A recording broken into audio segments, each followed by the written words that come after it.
Bem-vindos de volta à disciplina de Ciências do Ambiente dos cursos de Engenharia do IFMA. Na aula de hoje nós vamos tratar dos resíduos sólidos, principalmente da Política Nacional de Resíduos Sólidos, que trata da forma de gerenciar isso dentro dos municípios. Bom, só para a gente ter uma ideia, né, a primeira pergunta, né, para a gente começar a analisar a questão é o que é lixo. Na verdade, existem diferentes respostas possíveis para essa pergunta, mas vamos pensar um pouco em como nós temos sido impactados pela gestão, pela geração desse material. Esta edição do Jornal Nacional começa com uma demonstração muito clara de como pode ser complexa a defesa do meio ambiente e desafiadora também, como mostra a reportagem de Patrícia Cavalheiro e Marcelo Taim. Turquia, Egito, Noruega, Malásia, Argentina, Alemanha, Estados Unidos. Lixo de todos os lugares do mundo é encontrado nesta praia gaúcha. São garrafas, sandálias, embalagens, pedaços de plástico. Tudo dentro de uma área de proteção, o Parque Nacional da Lagoa do Peixe, ambiente que deveria estar preservado. Hoje, nesse caso, a gente achou 20 quilômetros percorridos, achamos cerca de 200 itens, né? Desses 200, 47% eram estrangeiros, 33% nacional e 20% não foi identificado ainda. Segundo os biólogos, a maior parte desse lixo é jogada em alto mar por navios e barcos de pesca e trazida para a costa brasileira por correntes marinhas. Além de poluir a beira da praia, é também a causa da morte da maioria dos animais encontrados por aqui. São dezenas de tartarugas, muitas jovens como esta, provavelmente morta pouco antes de ser trazida pelas ondas. Muitas vezes o lixo que fica à deriva no mar, como pequenos fragmentos plásticos, são interpretados por muitos animais como águas vivas e acabam sendo ingeridos como alimento. Todo esse plástico foi retirado do estômago e do intestino de tartarugas. O descarte de lixo nos oceanos acontece no mundo todo, mas aqui é mais grave por causa das correntezas. Primeiro, as correntes marinhas, das Malvinas e do Brasil, trazem os resíduos em direção ao sul do país. Depois, mais perto da costa, o vento e as ondas levam o lixo até a praia. A limpeza da praia é feita com o apoio das prefeituras e o chefe do instituto admite que este trabalho precisa ser feito com mais frequência, mas acha que o fundamental seria que as pessoas entendessem que o lixo não pode ser descartado no mar. Então, eu acho que mais do que o efeito fiscalizador, talvez campanhas direcionadas, né, para reciclagem, para o descarte desses resíduos nos portos. Esforço para que esse cenário, caminho de aves migratórias e espécies marinhas preservadas, não se torne uma armadilha. Então a pergunta do que é lixo, ela cabe aqui. Porque, como nós vimos aí, uma das indicações é que esse material seja encaminhado para reciclagem. Ou seja, ele pode ser visto como matéria-prima e não como resíduo. Então, a palavra lixo mesmo, ela vem do latim e ela está ligada com cinzas, com água suja, com coisa suja, com aquilo que sobra, né, principalmente do processo de queima. Essa é a origem da palavra. Então, lixo é aquilo realmente que não serve mais, que é para ser descartado. E é uma palavra corriqueira. No ambiente acadêmico, a gente não usa a palavra lixo, a gente usa a palavra resíduo sólido. Os resíduos sólidos são qualquer bem descartado que seja oriundo de atividades humanas, que pode ser no estado líquido, sólido, semissólido, até mesmo gases, dependendo de cada uma das suas condições. Quando é que um resíduo sólido é um líquido? Por exemplo, óleo de fritura. Depois que você usa o óleo, ele não pode ser jogado no sistema de esgoto, embora seja líquido, porque ele é de difícil tratamento e ele prejudica o tratamento das águas residuárias. E um gás, por exemplo, os gases confinados nesses frascos de desodorante spray. Ali dentro eu tenho um gás, mas ele está encapsulado por um reservatório sólido que eu não consigo desmontar, não é seguro desmontar. Né? Vocês vão ver naquelas embalagens que a gente não pode furar, não pode jogar no fogo, não pode descartar de qualquer forma, então ele é um resíduo sólido também. E aí diz, Roselito, mas você não quer que a gente use a palavra lixo, mas aquilo que não serve nem para matéria-prima, nem para reciclagem, nem para nada, é lixo. Na verdade, a lei chama isso de rejeito. Rejeito seria qualquer coisa que tem como única alternativa viável o descarte, ou seja, não tem outra utilidade. Bom, quando a gente fala nessa produção de resíduos, a gente tem que pensar no ciclo de vida do produto. Todos nós somos responsáveis pelo resíduo que nós produzimos. Se eu comprei algo no supermercado, eu optei por aquele material. Então eu poderia ter escolhido um que fosse mais ambientalmente adequado. O cara do comércio, né, o supermercado, ele poderia também ter escolhido um que tivesse um descarte mais adequado, um reuso, uma reciclagem mais facilmente realizada. O distribuidor, a mesma coisa. O produtor, né, a pessoa que industrializou aquele produto, ela poderia ter optado por saídas que fossem ambientalmente mais adequadas e assim por diante. Então, todo mundo nessa cadeia é responsável por esse processo de produção de resíduos sólidos. É uma responsabilidade compartilhada, digamos assim. Então, a cada dia que passa, a gente produz mais resíduos, né? Vocês vão dar um presente, vai dar uma camiseta para alguém, ela vem com uns grampinhos de plástico, com um papelão atrás, dobrada, dentro de um saquinho plástico, enrolado num papel, dentro de uma caixa plástica e dentro de uma sacola. É um presente e um monte de lixo. Então também tem aspectos culturais, né? Nós temos a cultura de produzir muitos resíduos. Tem coisa que já nasce resíduo.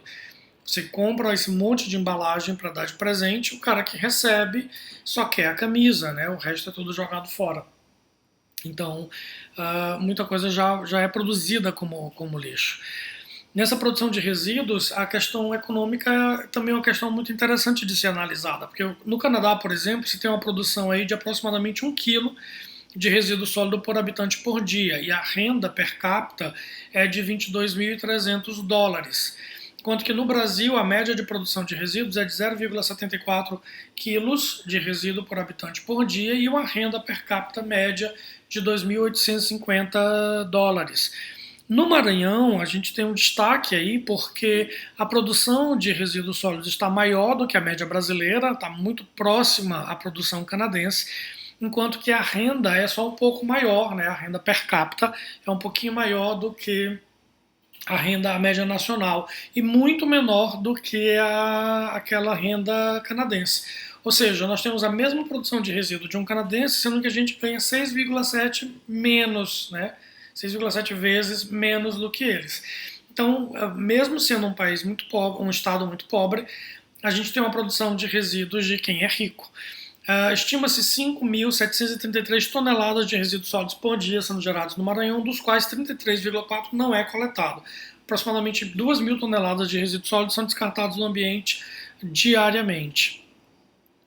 Então isso acontece assim, né, como é mostrado nessa foto. Você pode percorrer o estado do Maranhão e nós vamos encontrar essa cena em todo o estado. E o mais chocante para mim é que as pessoas não se dão conta, elas não se incomodam, elas não se percebem de vários problemas envolvidos numa imagem como essa, né? Além da questão ambiental, isso aqui é uma área de proteção ambiental, ela jamais deveria estar sendo usada para descarte de resíduos. Mas além dessa questão ambiental, nós temos uma questão econômica, como eu já falei, né? Isso aí é dinheiro jogado fora, e também uma questão de saúde pública. Imagine as pessoas que moram na frente dessa área, elas estão expostas a inúmeras doenças, isso acumula ratos, baratas, os ratos trazem doença como a peste bubônica, né? Isso é um criadouro de insetos, então isso pode trazer dengue, chikungunya, enfim, uma série de doenças ocasionadas por esses vetores. E isso tudo porque os resíduos foram jogados de qualquer forma.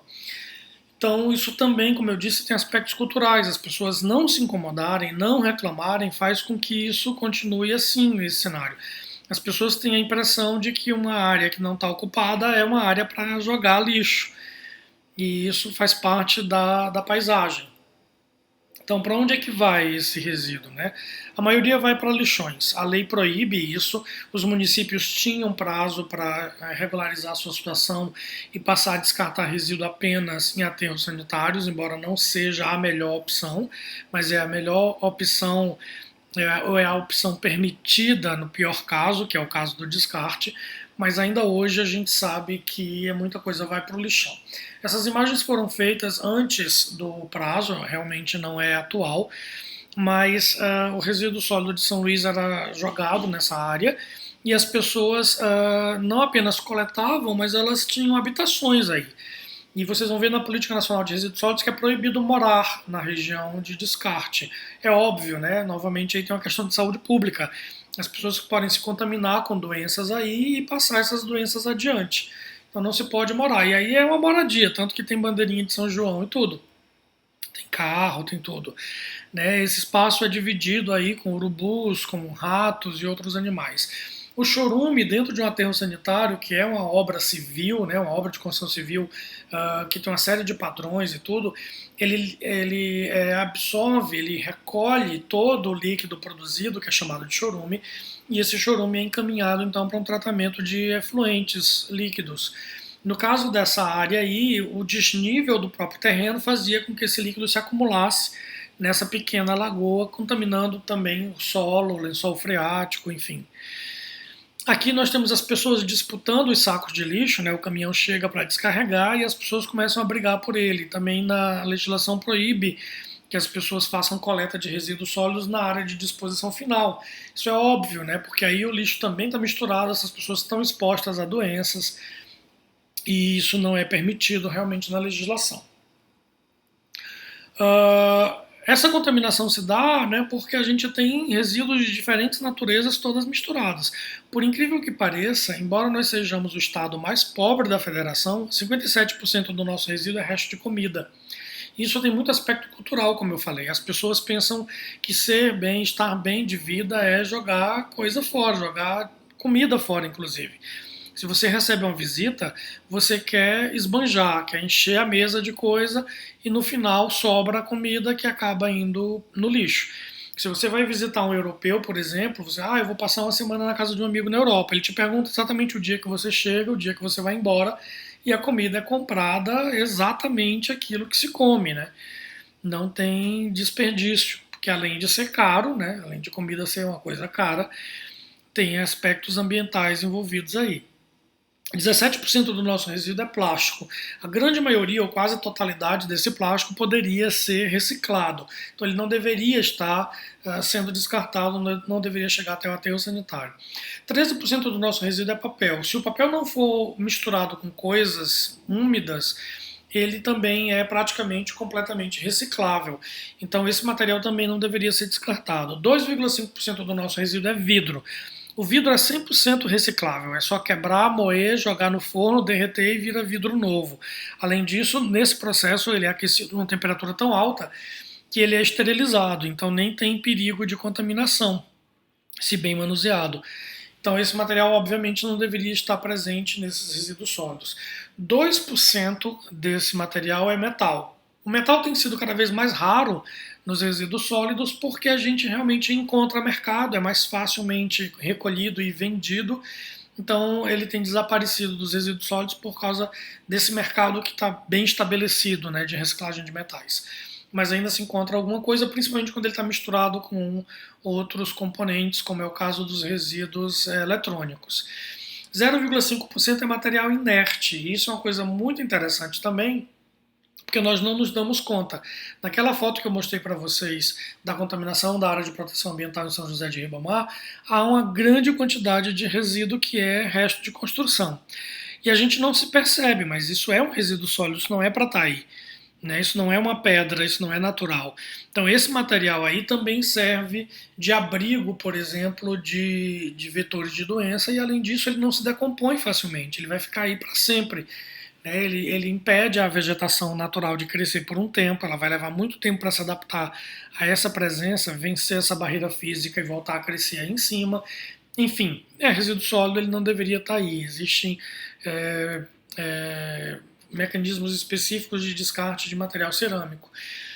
E 8% são outros materiais que realmente não são fáceis de serem reaproveitados. Essas são as únicas coisas que deveriam realmente chegar nos resíduos sólidos.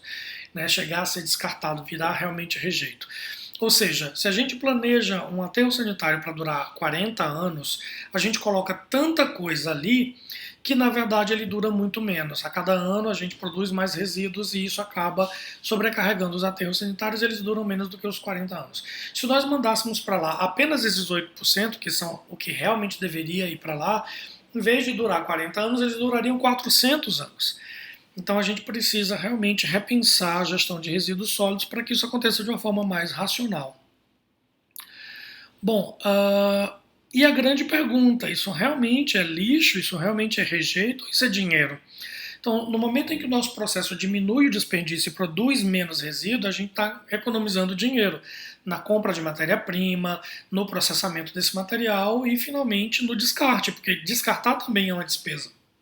As empresas precisam pagar empresas especializadas para recolher o resíduo e para dar destino adequado a esse resíduo. O reaproveitamento de materiais, ele reduz custos, porque se eu vou usar, por exemplo, a minha indústria de papel, produção de papel, se eu tenho que cortar a madeira, transportar essa madeira, armazenar a madeira, tudo isso são custos, né, que eu diminuo quando eu vou reaproveitar papel para fazer papel novo. O papel já vem em papel, eu só preciso dissolver e reorganizar as fibras para virar um novo papel. Sai bem mais barato do que partir da madeira bruta. Então eu diminuo meu custo. E um detalhe, o mercado paga mais caro por papel reciclado, então eu diminuo custos no processo de produção e aumento a minha renda na venda. Então reciclar esse material acaba afetando a economia da empresa positivamente. E aí uma outra pergunta, Zelito, mas tem mercado? A gente pode realmente investir nessa área? Bom, estima-se que 6 bilhões de dólares são produzidos por ano no Brasil no mercado de reciclagem e 11 bilhões na América Latina, tendo aí uma estimativa de aumento anual de 30%. Então há mercado. Claro que algumas áreas, como eu falei dos metais, esse mercado é mais bem estabelecido e funciona já há algum tempo. Outros mercados estão iniciando, então você pode pensar tanto em entrar na concorrência dos metais, como pensar em explorar novos nichos de mercado, onde você vai trazer materiais novos, novos produtos, né, reciclados a partir desses materiais, enfim. É um mercado em plena ascensão, mesmo nessa época agora de isolamento social, onde as pessoas continuam produzindo resíduos. Então é possível se ter aí uma boa saída, né, econômica para esse momento de crise. E finalmente, né, como é que nós vamos fazer para reduzir esses recursos? Existem realmente diferentes processos que têm que ser pensados, mas eu trouxe aqui uma propaganda, na verdade, não para falar de como reduzir, mas de quanto a gente já produziu ao longo da história da humanidade. Isso não é recente. Então é uma propaganda, na verdade, de um produto. Não estou aqui para fazer propaganda do produto, mas eu quero que vocês avaliem, né, as informações que estão por trás dessa propaganda.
Então é bem isso, né? Nós temos produzido resíduos sólidos há muitos anos e isso só se acumula.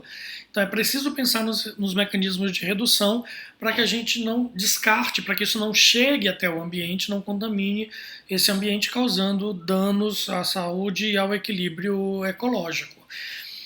E o que fazer então? É preciso realmente pensar em novas formas, né, de coleta, inclusive incluindo aí comunidades de baixa renda, pessoas com baixa renda, para esse processo de coleta desses resíduos, né, fomentar a formação de cooperativas e associações e ver isso como uma renda, né, uma fonte de renda para essas pessoas.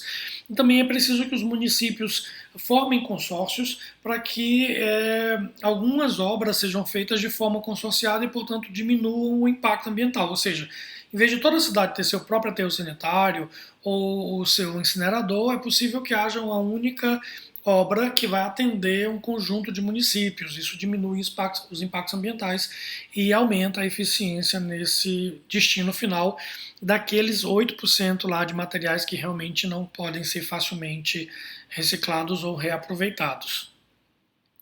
Então é uma piada agora, né, para a gente pensar um pouco nisso.